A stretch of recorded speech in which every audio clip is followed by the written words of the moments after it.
أعوذ بالله من الشيطان الرجيم. بسم الله الرحمن الرحيم. يا أيها الذين آمنوا أوفوا بالعقود. أحلت لكم بهيمة الأنعام إلا ما يتلى عليكم غير محل الصيد وأنتم حرم، إن الله يحكم ما يريد. يا أيها الذين آمنوا لا تحلوا شعائر الله ولا الشهر الحرام ولا الهدي ولا القلائد ولا آمين البيت الحرام يبتغون فضلا من ربهم ورضوانا، وإذا حللتم فاصطادوا، ولا يجرمنكم شنآن قوم أن صدوكم عن المسجد الحرام أن تعتدوا، وتعاونوا على البر والتقوى ولا تعاونوا على الإثم والعدوان، واتقوا الله إن الله شديد العقاب. حرمت عليكم الميتة والدم ولحم الخنزير وما أهل لغير الله به والمنخنقة والموقوذة والمتردية والنطيحة وما أكل السبع إلا ما ذكيتم وما ذبح على النصب وأن تستقسموا بالأزلام ذلكم فسق. اليوم يئس الذين كفروا من دينكم فلا تخشوهم واخشون. اليوم أكملت لكم دينكم وأتممت عليكم نعمتي ورضيت لكم الإسلام دينا، فمن اضطر في مخمصة غير متجانف لإثم فإن الله غفور رحيم. يسألونك ماذا أحل لهم؟ قل أحل لكم الطيبات وما علمتم من الجوارح مكلبين تعلمونهن مما علمكم الله، فكلوا مما أمسكن عليكم واذكروا اسم الله عليه، واتقوا الله إن الله سريع الحساب. اليوم أحل لكم الطيبات وطعام الذين أوتوا الكتاب حل لكم وطعامكم حل لهم، والمحصنات من المؤمنات والمحصنات من الذين أوتوا الكتاب من قبلكم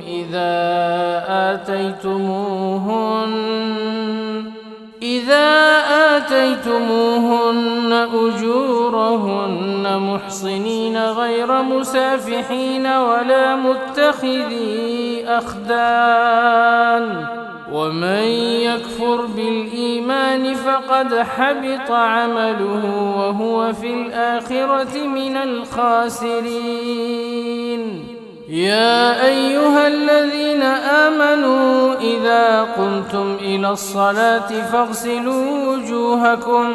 فاغسلوا وجوهكم وأيديكم إلى المرافق وامسحوا برؤوسكم وأرجلكم إلى الكعبين، وإن كنتم جنبا فاطهروا، وإن كنتم مرضى أو على سفر أو جاء أحد منكم من الغائط أو لامستم النساء فلم تجدوا ماء فتيمموا صعيدا طيبا فامسحوا بوجوهكم وأيديكم منه، ما يريد الله ليجعل عليكم من حرج ولكن يريد ليطهركم وليتم نعمته عليكم لعلكم تشكرون واذكروا نعمة الله عليكم وميثاقه الذي واثقكم به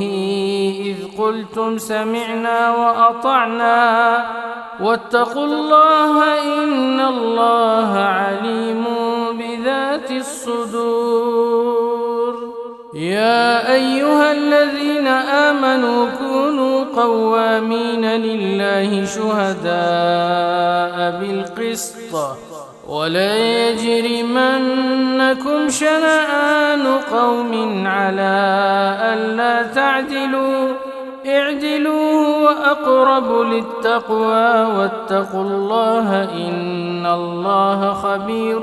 بما تعملون. وعد الله الذين آمنوا وعملوا الصالحات لهم مغفرة وأجر عظيم. والذين كفروا وكذبوا بآياتنا أولئك أصحاب الجحيم. يا أيها الذين آمنوا اذكروا نعمة الله عليكم إذ هم قوم أن يبسطوا إليكم أيديهم فكف أيديهم عنكم واتقوا الله وعلى الله فليتوكل المؤمنون. ولقد أخذ الله ميثاق بني إسرائيل وبعثنا منهم 12 نقيبا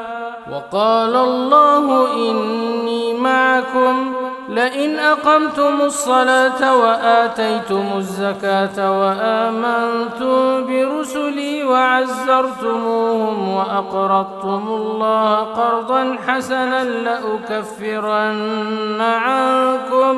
لأكفرن عنكم سيئاتكم ولأدخلنكم جنات تجري من تحتها الأنهار فمن كفر بعد ذلك منكم فقد ضل سواء السبيل. فبما نقضهم ميثاقهم لعناهم وجعلنا قلوبهم قاسية يحرفون الكلم عن مواضعه ونسوا حظا مما ذكروا به ولا تزال تطلع على خائنة منهم إلا قليلا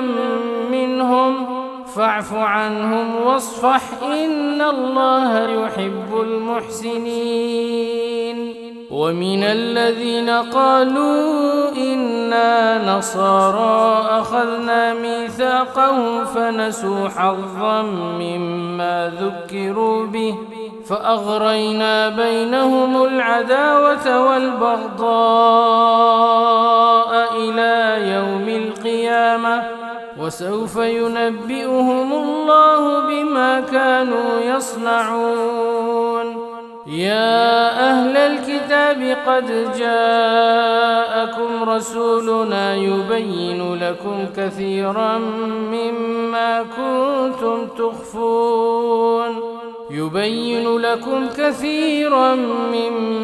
كنتم تخفون من الكتاب ويعفو عن كثير.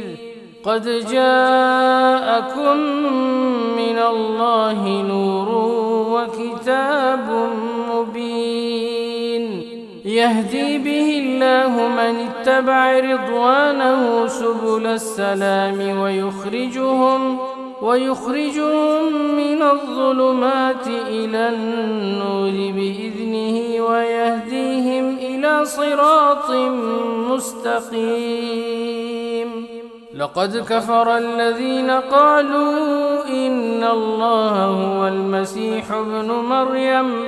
قل فمن يملك من الله شيئا إن أراد أن يهلك المسيح ابن مريم وأمه ومن في الأرض جميعا ولله ملك السماوات والأرض وما بينهما يخلق ما يشاء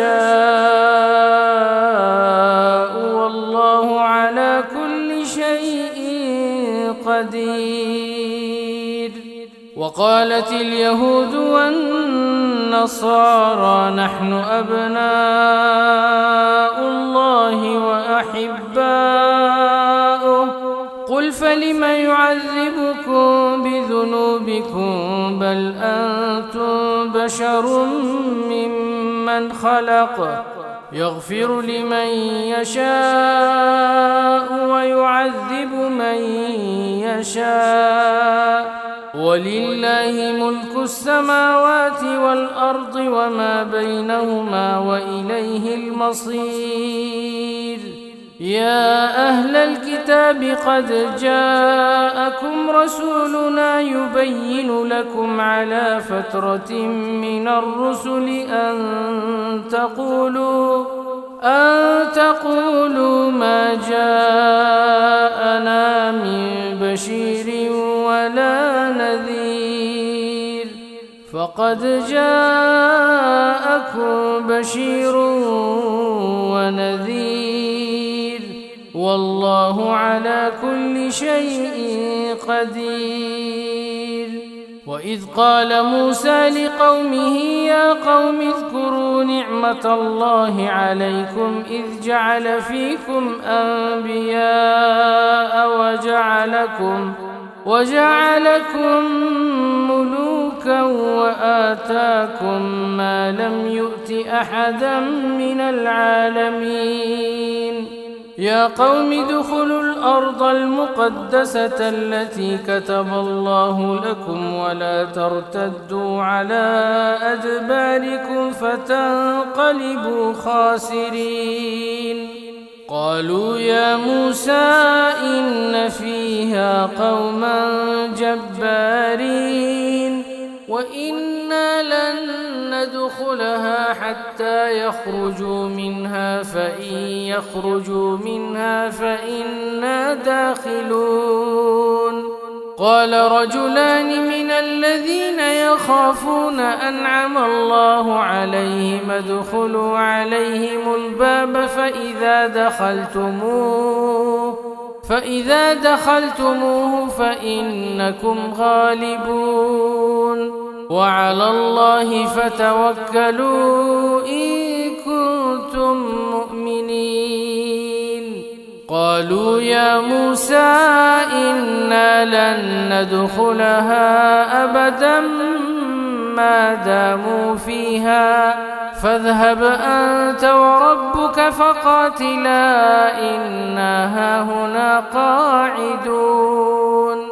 قال رب إني لا أملك إلا نفسي وأخي فافرق بيننا وبين القوم الفاسقين. قال فإنها محرمة عليهم 40 سنة يتيهون في الأرض فلا تأس على القوم الفاسقين. واتل عليهم نبأ ابني آدم بالحق إذ قربا قربانا فتقبل من أحدهما ولم يتقبل من الآخر قال لأقتلنك قال إنما يتقبل الله من المتقين. لئن بسطت إلي يدك لتقتلني ما أنا بباسط يدي إليك لأقتلك إني أخاف الله رب العالمين. إني أريد أن تبوء بإثمي وإثمك فتكون من أصحاب النار وذلك جزاء الظالمين. فطوعت له نفسه قتل أخيه فقتله فأصبح من الخاسرين. فبعث الله غرابا يبحث في الأرض ليريه كيف يواري سوءة أخيه قال يا ويلتى أعجزت أن أكون مثل هذا الغراب فأواري سوءة أخي فأصبح من النادمين. من أجل ذلك كتبنا على بني إسرائيل أنه من قتل نفسا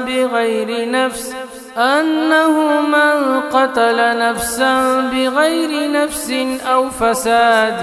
في الأرض فكأنما قتل الناس جميعا ومن أحياها فكأنما أحيا الناس جميعا. ولقد جاءتهم رسلنا بالبينات ثم إن كثيرا منهم بعد ذلك في الأرض لمسرفون. إنما جزاء الذين يحاربون الله ورسوله ويسعون في الأرض فسادا أن يقتلوا أو يصلبوا أو تقطع أيديهم وأرجلهم من خلاف أو ينفوا من الأرض ذلك لهم خزي في الدنيا ولهم في الآخرة عذاب عظيم. إلا الذين تابوا من قبل أن تقدروا عليهم فاعلموا أن الله غفور رحيم. يا أيها الذين آمنوا اتقوا الله وابتغوا إليه الوسيلة وجاهدوا في سبيله لعلكم تفلحون. إن الذين كفروا لو أن لهم ما في الأرض جميعا ومثله معه ليفتدوا به من عذاب يوم القيامة ما تقبل منهم ولهم عذاب أليم. يريدون أن يخرجوا من النار وما هم بخارجين منها ولهم عذاب مقيم. والسارق والسارقة فاقطعوا أيديهما جزاء بما كسبا نكالا من الله والله عزيز حكيم. فمن تاب من بعد ظلمه وأصلح فإن الله يتوب عليه إن الله غفور رحيم. ألم تعلم أن الله له ملك السماوات والأرض يعذب من يشاء ويغفر لمن يشاء والله على كل شيء قدير. يا أيها الرسول لا يحزنك الذين يسارعون في الكفر من الذين قالوا آمنا بأفواههم ولم تؤمن قلوبهم ومن الذين هادوا سماعون للكذب سماعون لقوم آخرين لم يأتوك يحرفون الكلم من بعد مواضعه يقولون إن أوتيتم هذا فخذوه وإن لم تؤتوه فاحذروا ومن يرد الله فتنته فلن تملك له من الله شيئا. أولئك أولئك الذين لم يرد الله أن يطهر قلوبهم لهم في الدنيا خزي ولهم في الآخرة عذاب عظيم سماعون للكذب أكالون للسحت فإن جاءوك فاحكم بينهم أو أعرض عنهم وإن تعرض عنهم فلن يضروك شيئا وإن حكمت فاحكم بينهم بالقسط إن الله يحب المقسطين وكيف يحكمونك وعندهم التوراة فيها حكم الله ثم يتولون من بعد ذلك وما أولئك بالمؤمنين إنا أنزلنا التوراة فيها هدى ونور يحكم بها النبيون الذين أسلموا للذين هادوا والربانيون والأحبار بما استحفظوا من كتاب الله وكانوا عليه شهداء فلا تخشوا الناس واخشوني ولا تشتروا بآياتي ثمنا قليلا ومن لم يحكم بما أنزل الله فأولئك هم الكافرون وكتبنا عليهم فيها أن النفس بالنفس والعين بالعين والأنف بالأنف والأذن بالأذن والسن بالسن والجروح قصاص فمن تصدق به فهو كفارة له ومن لم يحكم بما أنزل الله فأولئك هم الظالمون وقفينا على آثارهم بعيسى بن مريم مصدقا لما بين يديه من التوراة وآتيناه الإنجيل فيه هدى ونور ومصدقا لما بين يديه من التوراة وهدى وموعظة للمتقين وليحكم أهل الإنجيل بما أنزل الله فيه ومن لم يحكم بما أنزل الله فأولئك هم الفاسقون وأنزلنا إليك الكتاب بالحق مصدقا لما بين يديه من الكتاب ومهيمنا عليه فاحكم بينهم بما أنزل الله ولا تتبع أهواءهم عما جاءك من الحق لكل جعلنا منكم شرعة ومنهاجا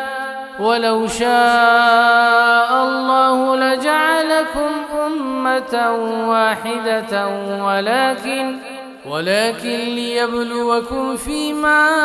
آتاكم فاستبقوا الخيرات إلى الله مرجعكم جميعا فينبئكم بما كنتم فيه تختلفون وأن احكم بينهم بما أنزل الله ولا تتبع أهواءهم واحذرهم أن يفتنوك عن بعض ما أنزل الله إليك فإن تولوا فاعلم أنما يريد الله أن يصيبهم ببعض ذنوبهم وإن كثيرا من الناس لفاسقون أفحكم الجاهلية يبغون ومن أحسن من الله حكما لقوم يوقنون يا أيها الذين آمنوا لا تتخذوا اليهود والنصارى أولياء بعضهم أولياء بعض ومن يتولهم منكم فإنه منهم إن الله لا يهدي القوم الظالمين فترى الذين في قلوبهم مرض يسارعون فيهم يقولون نخشى أن تصيبنا دائرة فعسى الله أن يأتي بالفتح أو أمر من عنده فيصبحوا على ما أسروا في أنفسهم نادمين ويقول الذين آمنوا أهؤلاء الذين أقسموا بالله جهد أيمانهم إنهم لمعكم حبطت أعمالهم فأصبحوا خاسرين يا أيها الذين آمنوا من يرتد منكم عن دينه فسوف يأتي الله بقوم يحبهم ويحبونه أذلة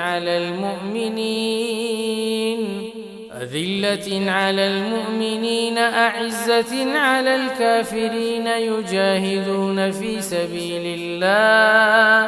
يجاهدون في سبيل الله ولا يخافون لومة لائم ذلك فضل الله يؤتيه من يشاء والله واسع عليم إنما وليكم الله ورسوله والذين آمنوا الذين يقيمون الصلاة ويؤتون الزكاة وهم راكعون ومن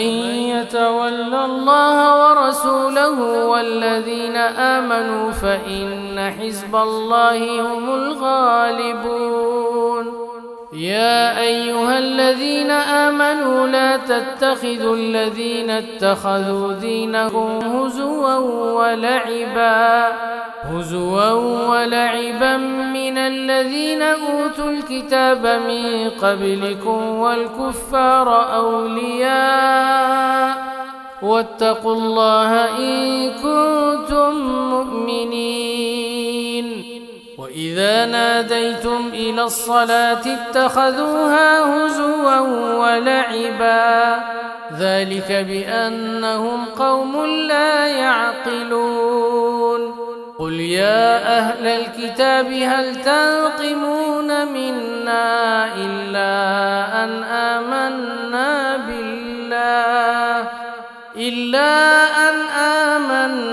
بالله وما أنزل إلينا وما أنزل من قبل وأن أكثركم فاسقون قل هل أنبئكم بشر من ذلك مثوبة عند الله من لعنه الله وغضب عليه وجعل منهم القردة والخنازير وعبد الطاغوت أولئك شر مكانا وأضل عن سواء السبيل وإذا جاءوكم قالوا آمنا وقد دخلوا بالكفر وهم قد خرجوا به والله أعلم بما كانوا يكتمون وترى كثيرا منهم يسارعون في الإثم والعدوان وأكلهم السحت لبئس ما كانوا يعملون لولا ينهاهم الربانيون والأحبار عن قولهم الإثم وأكلهم السحت لبئس ما كانوا يصنعون وقالت اليهود يد الله مغلولة غلت أيديهم ولعنوا بما قالوا بل يداه مبسوطتان ينفق كيف يشاء وليزيدن كثيرا منهم ما أنزل إليك من ربك طغيانا وكفرا وألقينا بينهم العداوة والبغضاء إلى يوم القيامة كلما أوقدوا نارا للحرب أطفأها الله ويسعون في الأرض فسادا والله لا يحب المفسدين ولو أن أهل الكتاب آمنوا واتقوا لكفرنا عنهم سيئاتهم ولأدخلناهم جنات النعيم ولو أنهم أقاموا التوراة والإنجيل وما أنزل إليهم من ربهم لأكلوا من فوقهم ومن تحت أرجلهم منهم أمة مقتصدة وكثير منهم ساء ما يعملون يا أيها الرسول بلغ ما أنزل إليك من ربك وإن لم تفعل فما بلغت رسالته والله يعصمك من الناس إن الله لا يهدي القوم الكافرين قل يا أهل الكتاب لستم على شيء حتى تقيموا التوراة والإنجيل وما أنزل إليكم من ربكم وليزيدن كثيرا منهم ما أنزل إليك من ربك طغيانا وكفرا فلا تأس على القوم الكافرين إن الذين آمنوا والذين هادوا والصابئون والنصارى من آمن بالله واليوم الآخر وعمل صالحا فلا خوف عليهم ولا هم يحزنون لقد أخذنا ميثاق بني إسرائيل وأرسلنا إليهم رسلا كلما جاءهم رسول بما لا تهوى أنفسهم فريقا كذبوا وفريقا يقتلون وحسبوا ألا تكون فتنة فعموا وصموا ثم تاب الله عليهم ثم عموا وصموا كثير منهم والله بصير بما يعملون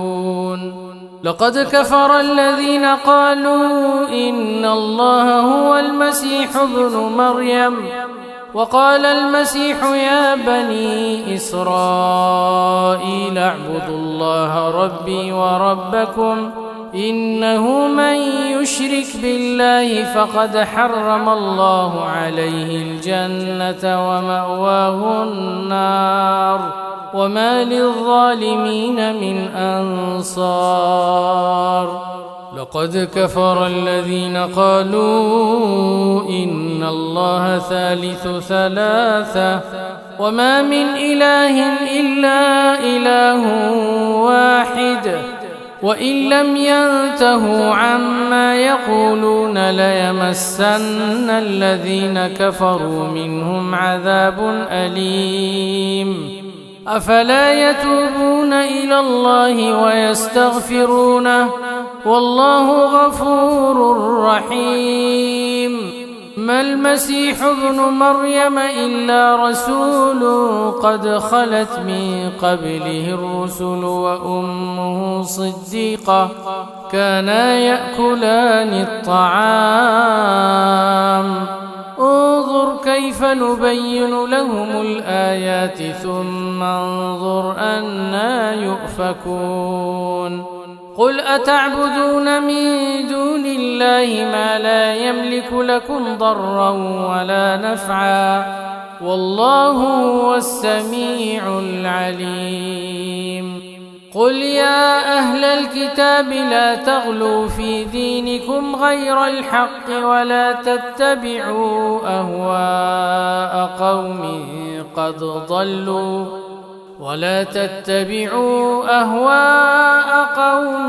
قد ضلوا من قبل وأضلوا كثيرا وضلوا عن سواء السبيل لعن الذين كفروا من بني إسرائيل على لسان داود وعيسى بن مريم ذلك بما عصوا وكانوا يعتدون كانوا لا يتناهون عن منكر فعلوه لبئس ما كانوا يفعلون ترى كثيرا منهم يتولون الذين كفروا لبئس ما قدمت لهم أنفسهم أن سخط الله عليهم وفي العذاب هم خالدون ولو كانوا يؤمنون بالله والنبي وما أنزل إليه ما اتخذوهم أولياء ولكن كثيرا منهم فاسقون لتجدن أشد الناس عداوة للذين آمنوا اليهود والذين أشركوا ولتجدن أقربهم مودة للذين آمنوا الذين قالوا إنا نصارى ذلك بأن منهم قسيسين ورهبانا وأنهم لا يستكبرون وإذا سمعوا ما أنزل إلى الرسول ترى أعينهم تفيض من الدمع مما عرفوا من الحق يقولون ربنا آمنا فاكتبنا مع الشاهدين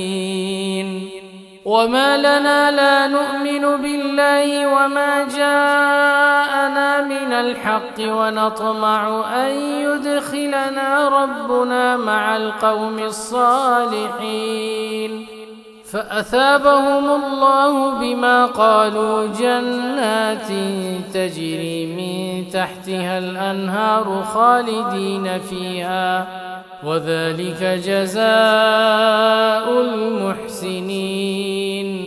والذين كفروا وكذبوا بآياتنا أولئك أصحاب الجحيم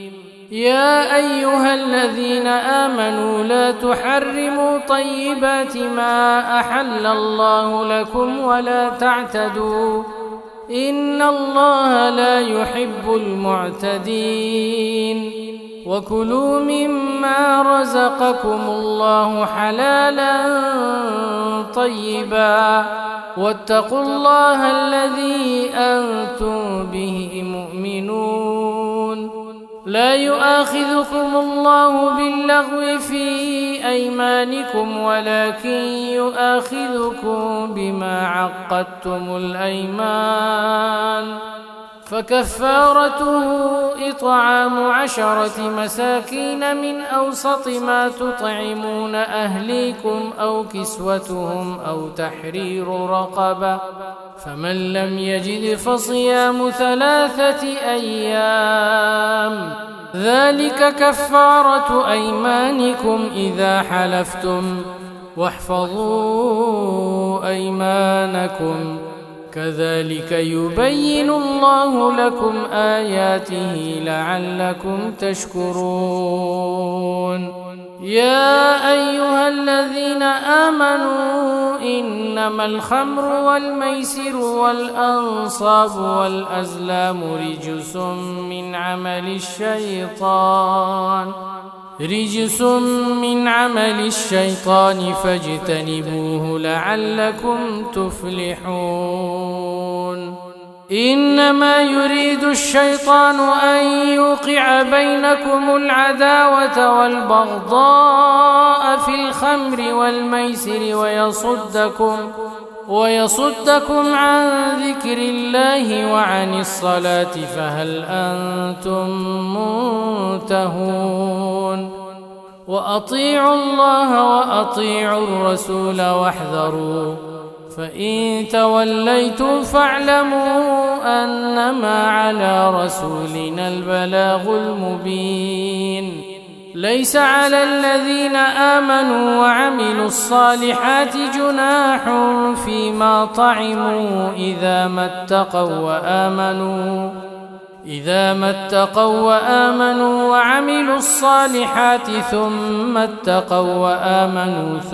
اتقوا وأحسنوا والله يحب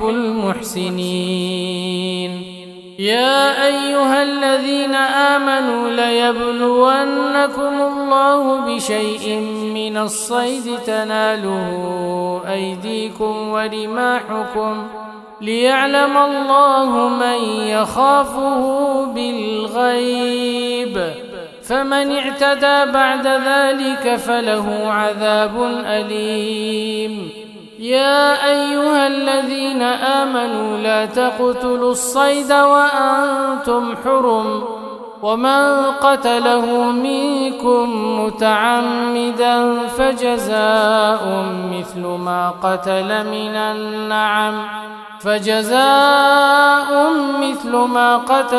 النعم يحكم به ذوى عدل منكم هديا بالغ الكعبة أو كفارة طعام مساكين أو عدل ذلك صياما ليذوق وبال أمره عفى الله عما سلف ومن عاد فينتقم الله منه والله عزيز ذو انتقام. أحل لكم صيد البحر وطعامه متاعا لكم وللسيارة وحرم عليكم صيد البر ما دمتم حرما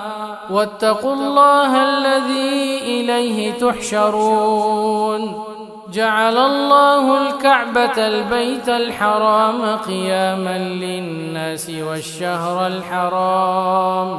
والشهر الحرام والهدي والقلائد ذلك لتعلموا أن الله يعلم ما في السماوات وما في الأرض وأن الله بكل شيء عليم. اعلموا أن الله شديد العقاب وأن الله غفور رحيم. ما على الرسول إلا البلاغ والله يعلم ما تبدون وما تكتمون. قل لا يستوي الخبيث والطيب ولو أعجبك كثرة الخبيث فاتقوا الله يا أولي الألباب لعلكم تفلحون. يا أيها الذين آمنوا لا تسألوا عن أشياء إن تبد لكم تسؤكم وإن تسألوا عنها حين ينزل القرآن تبد لكم عفى الله عنها والله غفور حليم. قد سألها قوم من قبلكم ثم أصبحوا بها كافرين. ما جعل الله من بحيرة ولا سائبة ولا وصيلة ولا حام ولكن الذين كفروا يفترون على الله الكذب وأكثرهم لا يعقلون. وإذا قيل لهم تعالوا إلى ما أنزل الله وإلى الرسول قالوا حسبنا ما وجدنا عليه آباءنا أولو كان آباؤهم لا يعلمون شيئا ولا يهتدون. يا أيها الذين آمنوا عليكم أنفسكم لا يضركم من ضل إذا اهتديتم إلى الله مرجعكم جميعا فينبئكم بما كنتم تعملون. يا أيها الذين آمنوا شهادة بينكم إذا حضر أحدكم الموت حين الوصية اثنان ذوا عدل منكم أو آخران من غيركم إن أنتم ضربتم في الأرض فأصابتكم مصيبة الموت تحبسونهما من بعد الصلاة فيقسمان بالله إن ارتبتم لا نشتري به ثمنا ولو كان ذا قربى ولا نكتم شهادة الله إنا إذا لمن الآثمين. فإن عثر على أنهما استحقا إثما فآخران يقومان مقامهما من الذين استحق عليهم الأوليان فيقسمان بالله لشهادتنا أحق من شهادتهما وما اعتدينا إنا إذا لمن الظالمين. ذلك أدنى أن يأتوا بالشهادة على وجهها أو يخافوا أن ترد أيمان بعد أيمانهم واتقوا الله واسمعوا والله لا يهدي القوم الفاسقين. يوم يجمع الله الرسل فيقول ماذا أجبتم قالوا لا علم لنا إنك أنت علام الغيوب. إذ قال الله يا عيسى ابن مريم اذكر نعمتي عليك وعلى والدتك إذ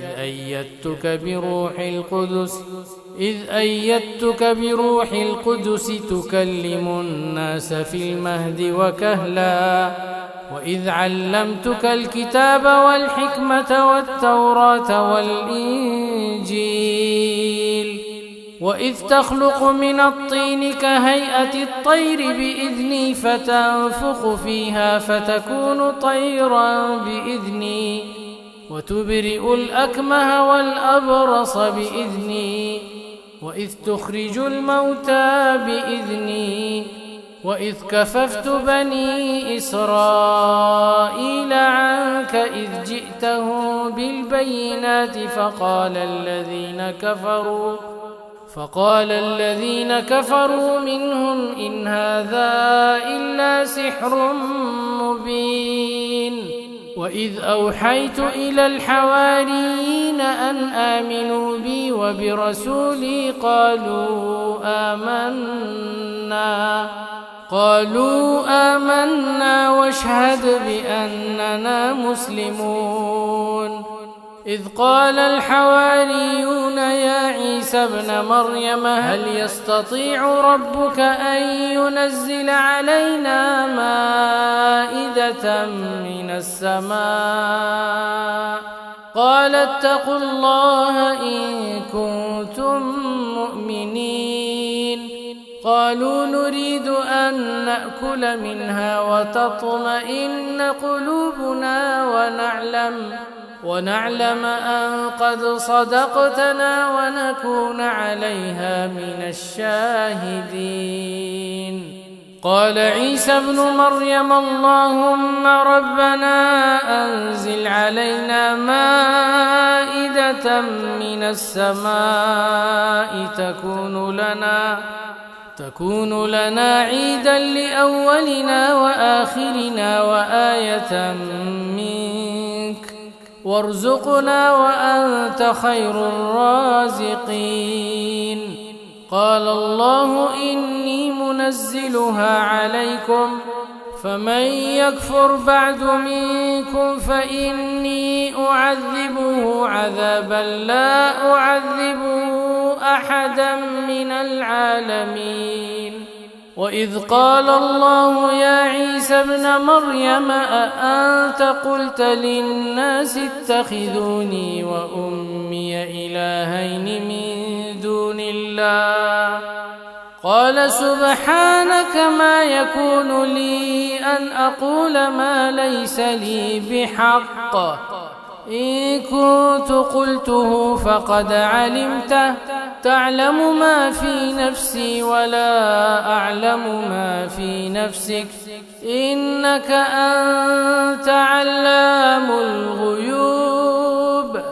ما قلت لهم إلا ما أمرتني به أن اعبدوا الله ربي وربكم